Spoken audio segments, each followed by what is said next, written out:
माँ प्रतिमा recording studio Sheikhpura.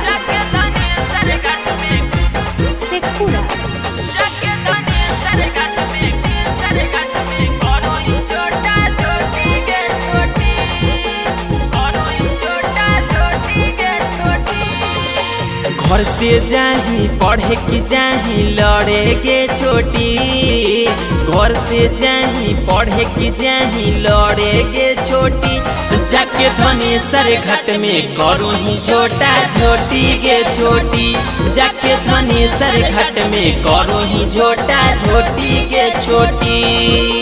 बांध के जाही दू गो तू चोटी गे छोटी, बांध के जाही दू गो तू चोटी गे छोटी, जाके धनेसर घाट में करो ही झोटा झोटी गे छोटी, जाके धनेसर घाट में करो ही झोटा झोटी गे छोटी।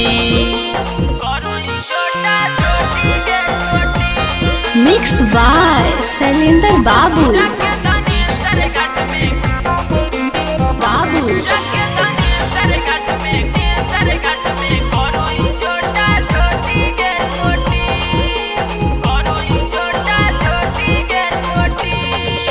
जींस वाली छौड़ी तू पर गे मी भारी, देखी के छौड़न मारो सकारी, छौड़न के पीछे कोई नहीं मारा मारी, सूट वाली छौड़ी के देनी पछारी।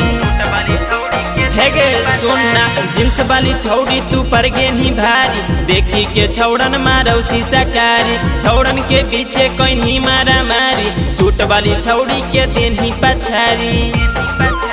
के कर घर के हाथी बेटी पोती गे छोटी, के कर घर के हॉकी बेटी पोती गे छोटी, जाके धनेसर घाट में करो ही झोटा झोटी गे छोटी, जाके धनेसर घाट में करो ही झोटा झोटी गे छोटी।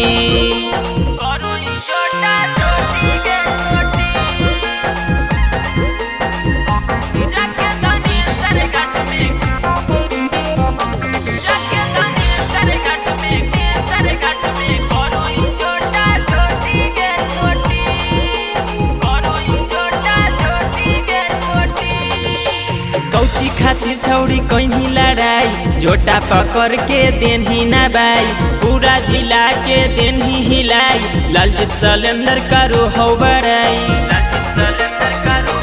है गे कौची खातिर छौड़ी कहीं लड़ाई, झोटा पकड़ के तू देनी ना बाई, पूरा जिला के तू देनी हिलाई, यादव गोपालवा करो हो बड़ाई। इज्जत से खेल गेनी गाना गोटी गे छोटी, इज्जत से खेल गेनी गाना गोटी गे छोटी, जाके धनेसर घाट में करो ही झोटा झोटी गे छोटी, जाके धनेसर घाट में करो ही झोटा झोटी गे छोटी। माँ प्रतिमा रिकॉर्डिंग स्टूडियो शेखपुरा।